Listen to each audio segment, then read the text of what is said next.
ሰላም ጤና ይስጥልን ክቡራንና ውድ አድማጭ ተከታታዮቻችን፣ አሁን በተሰሙና መደመጥ ባለባቸው ከሀገር ውስጥና ከውጭ ሰበርና ልዩ ልዩ መረጃዎችን ይዘን ቀርበናል። እንደተለመደ ሁላችሁም ቪዲዮ ላይክ አድርጋችሁ እስከ ዜናችን ፍጻሜ ድረስ አብራችሁ እንድትቆዩ በአክብሮት እየጋበዝን ለዛሬ ያዝንላችሁን ከሀገር ውስጥና ከውጭ ዋና ዋና መረጃዎችን በማስተዋወቅ እንጀምራለን። በመዲናችን አዲስ አበባ በትላንትና ዕለት ሰሚት ፍየል ቤት አካባቢ ከአቢሲኒያ ባንክ ፊት ለፊት ጥሎት በነበረው ከባድ ዝናብ ምክንያት የኤሌክትሪክ ትራንስፈርመር ተሸካሚ ፖል መኪና ላይ ወድቆ ከፍተኛ ጉዳት ማድረሱ ታውቋል። ጉዳቱን በተመለከተ የአዲስ አበባ ፖሊስ ጥብቅ መረጃን አውጥቷል። በሚቀጥሉት ደቂቃዎች ውስጥ ወደ እናንተ የምናደርስ ይሆናል። የኢትዮጵያ ስታቲስቲክስ አገልግሎት ከተባበሩ መንግስታት ድርጅት የህዝብ ፈቃድ ተመድ ሴቶች ዩኬዲ እና ዩኒሴፍ ጋር በመተባበር ይፋ ባደረገው አዲስ የጤናና የህዝብ ሁኔታ ጥናት ከ120 ሚሊዮን የሀገሪቱ ህዝብ ውስጥ ወደ 72 ሚሊዮን የሚጠጉ ዜጎች በጠባብ አንድ ክፍል ቤት ውስጥ እንደሚኖሩና እንደሚተኙ ተገለጸ። ከምክክር ቀጥሎ ኮሚሽን በታሪካዊ ሀገራዊ ጉባኤ ላይ ሌላ አስደሳች ክስተት ተመዘገበ። በመዲናችን አዲስ አበባ እየተካሄደ በሚገኘው ታሪካዊ ሀገራዊ የምክክር ጉባኤ ላይ ከተሳተፉት እናቶች መካከል አንዷ ሌላ አዲስ ተአምርና አዲስ ህይወትን አብስረዋል። ከቤንሻንጉል ጉሙዝ ክልል በተወካይነት የተሳተፉት ወይዘሮ ሀዳ አልማህዲ በዛሬው ዕለት ወንድ ልጅ በሰላም በመገላገል ስሙን ኮሚሽን ብለው ሰይመውታል።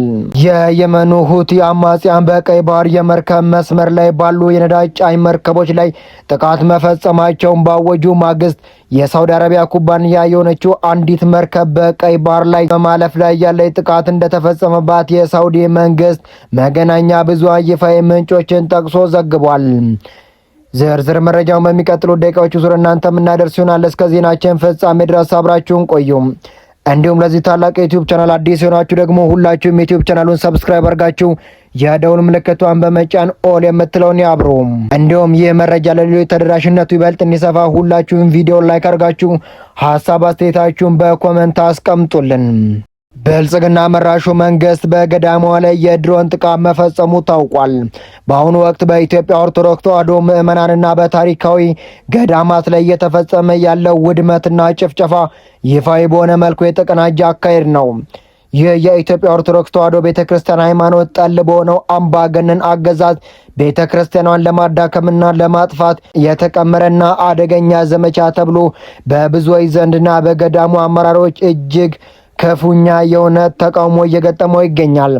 በትላንትናው ዕለትም ሐምሌ 15 ቀን 2018 ዓ.ም በምዕራብ ወሎ መካነ ሰላም አጠገብ በአባይ ወንዝ ዳርቻ በሚገኘው የአባይ ገዳም አስከጤስ የሰማዕቷ ቅድስት አርሴማ አንድነት ገዳም ላይ የተፈጸመው የድሮን ጥቃት የዚሁ አረመናዊ ዘመቻ አካል ነው።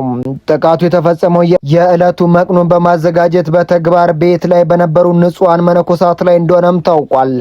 በዚህ አሰቃቂ ጥቃት ካህናትና ዲያቆናትን ጨምሮ በርካታ መነኮሳት ተገለዋል። በዚሁ የዘንድሮ ጭፍጨፋ ከ100 በላይ መነኮሳት በጽኑም ቆስለዋል።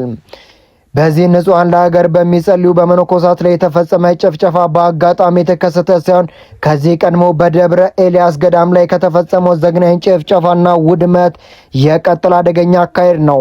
በዚያን ወቅት በገዳማትና በመነኮሳት ላይ ያን ያህል አሰቃቂ ጥቃት ሲፈጸም ምዕመኑም ሆነ ቤተ ክርስቲያኗ ከፍተኛ አባቶች የጠበቀና ጠንካራ ምላሽ አለመስጠታቸው እንዲሁም የህዝብ ዝምታ በመንግስት ዘንድ እንደ ድክመት ተቆጥሯል። የስርዓቱ መሪዎች የህዝቡን የልብ ትርታ ምላሽ በጥንቃቄ ከለኩ በኋላ ያለምንም ፍርሃትና ተጠያቂነት ገዳማትን የማፍረስና አባቶችን የማሳደድ እርምጃቸውን አጠናክረው ቀጥለውበታል። ይህ አካሄድ ቀደም ሲል በከፍተኛ የጦር ጄኔራሎች አንደበት ገዳምም ቢሆን ይመታሉ፣ ህዝቡም ይመታል ተብሎ በይፋ ተነግሯል። በሁሉም ገዳማት እየተፈጸመ ያለው ጥቃት ምንም አይነት የፋኖ አባላት ወይም መሳሪያ ታጣቂ በሌሉበትና በፍጹም መንፈሳዊ አገልግሎት ላይ በሚገኙ ገዳማት ላይ የፋኖ አባላት አሉበት በሚል ሐሰተኛ ምክንያት እየተፈበረከ ጥቃት ይፈጽማል። ከአርሲው ጭፍጨፋ እስከ ወሎ መካነ ሰላም ገዳም ድረስ እየተካሄደ ያለው ይህ እርምጃ የኢትዮጵያ ኦርቶዶክስ ተዋሕዶ ቤተክርስቲያን መዋቅርና ታሪካዊ ቅርስን ለማጥፋት የተፈጸመ አደገኛ ስትራቴጂ ተግባር እየዋለ መሆኑን የሚያረጋግጥ ሕያው ማስረጃ ነው። መንግስት ዓላማው ቤተክርስቲያንና ኢትዮጵያ ላይ ነው። ሁለቱን ካፈረሰ አዲሲቷን አብይ በምናቡ መኪና እያሽከረከረ እሱ ከንፎ በደቂቃ ይመለስ እንደነበረ አይነት ሀገር ለመመስረት ከንቱ ቅዠት ላይ ስለሆነ ነው። አብይ ያሰበላት ሀገር ባትመጣለትም አሁን ቤተ ክርስቲያንና ኢትዮጵያን ወደማይወጡበት አዘቅት ስለከተታቸው የምናንቀላፋለት ሰዓት ማብቃት አለበት። በዚህ ብልጽግና ወደ ስልጣን ከመጣበት ጀምሮ ከኦሮሚያ እስከ አማራ፣ ትግራይ ክልል የተጨፈጨፉ ክርስቲያኖች እና የወደሙ አብያተ ክርስቲያናት ስፍር ቁጥር የላቸውም። ህዝብ የሚያውቀው ሚዲያ ላይ የሚወጣውን ብቻ ሆኖ እንጂ ለኢትዮጵያ ኦርቶዶክስ ተዋሕዶ ቤተ ክርስቲያን በታሪክ እንደዚህ ያለ አስከፊ ዘመን ገጥሟት አያውቅም። የተዘረፉ ንዋየ ቅዱሳቶች እግዚአብሔር ይቁጠራቸው። የተዘጉ ገዳማትና የገጠር አብያተ ክርስቲያን ስፍር ቁጥር የላቸውም። ውድ ኦርቶዶክሳዊ ወጣቶች ቤተ ክርስቲያንን መጠበቅ የእኛ አደራ ነውና አንዘናጋም። አንድ ከሆነ ቤተ ክርስቲያን እንጠብቃለን፣ የሚጨፈጭፉ ወገኖቻችን እንታገላለን። እንደ እስካሁኑ እያንቀላፋን ከቀጠልን ለቀጣዩ ትውልድ የምናስተላልፈው ቤተ ክርስቲያንም ሆነ ሀገር አይኖርም። በየገዳማቱ ያላችሁ አባቶች ጥንቃቄና ምትክ የሌላቸው ንዋየ ቅዱሳትን እንደ ቀድሞ አባቶቻችን ስራችሁ ማስቀጠል ይኖርባቸዋል። በሰሚት አካባቢ የተከሰተው አስደንጋጭ አደጋ የኤሌክትሪክ ትራንስፈርመር ፖል መኪና ላይ መውደቁ ታውቋል። በአዲስ አበባ ሰሚት ፍየል ቤት አካባቢ ከአቢሲኒያ ባንክ ፊት ለፊት ጥሎ በነበረው ከባድ ዝናብ ምክንያት የኤሌክትሪክ ትራንስፈርመር ተሸካሚ ፖል በመኪና ላይ የመውደቅ አደጋ አጋጥሞታል። አደጋው በቦታው ተገኝተው የተመለከቱ የዓይን እማኞች ሁኔታውን ሲገልጹ የእግዚአብሔር ታምር በዓይኔ አየሁት፣ ኤሌክትሪክ ትራንስፈርመር ተሸካሚ ፖል መኪና ላይ ወደቀ። ይህ አደጋ የተከሰተው ሰሚት ፍየል ቤት ከአቢሲኒያ ባንክ ፊት ለፊት ሲሆን ይህ መብራት ተሸካሚ ትራንስፈርመር በጣለው ከባድ ዝናብ እንደሚታየው መኪና ላይ ወደቀ። የሚገርመው በመኪና ውስጥ የነበሩ ሰዎች በሰላም መውጣታቸው ነው። ምንም አልተጎዱም። መኪናው ግን ዱቄት ሆኗል። ከዚህ ሁሉ መኪና ውስጥ ተመርጠን ከመጎዳት ይሰውረን። በዚህ የክረምት ወቅት ከባድ ዝናብ፣ ወጀብና ነፋስ ስለሚበዛ መኪናውን ከኤሌክትሪክ ፖል ትራንስፈርመሮችና ትላልቅ አሮጌ ዛፎች ስር ከመጠጋትና ከማቆም ይቆጠቡ። የኢትዮጵያ ስታቲስቲክስ አገልግሎት ከተባበሩት መንግስታት ድርጅት የስነ ህዝብ ፍቃድ ተመድ ሴቶች ዩኬዲ እና ዩኒሴፍ ጋር በመተባበር ይፋ ባደረገው አዲስ የጤናና የህዝብ ሁኔታ ጥናት ከ120 ሚሊዮን የአገሪቱ ህዝብ ውስጥ ወደ 72 ሚሊዮን የሚጠጉ ዜጎች በጠባብ የአንድ ክፍል ቤት ውስጥ እንደሚኖሩና እንደሚተኙም ታውቋል። እንደ አውሮፓውያኖች አቆጣጠር ከ2024 እስከ 2025 ያለው ጊዜ ያሸነፈውና ባለ 676 ገጽ ሰነድ እንደሚያመላክተው በከተማም ሆነ በገጠር የሚኖሩ የአገሪቱ አብዛኛው ህዝብ አሁንም በከፍተኛ መኖሪያ ቤት ጥበትና እጥረት ውስጥ ይገኛሉ። ጥናቱ ጨምሮም እንደሚያስረዳው በከተማ 33 በመቶ እንዲሁም በገጠር 31 በመቶ የሚሆኑ ህዝብ ባለ ሁለት ክፍል ቤት ውስጥ የሚኖሩ ሲሆን በሀገር አቀፍ ደረጃ ከ6 ሚሊዮን በላይ ዜጎች በገጠር 23 በመቶና በከተማ 21 በመቶ ምግብ የሚያበስሉበት የተለየ ማብሰያ ክፍል ሳይኖራቸው መኖሪያ ክፍላቸውን አቀላቅለው ለመጠቀም ተገደዋል። የተለየ ማብሰያ ክፍል ያላቸው ደግሞ በከተማ 45 በመቶና በገጠር 49 በመቶ ብቻ እንደሆኑ ተመልክቷል።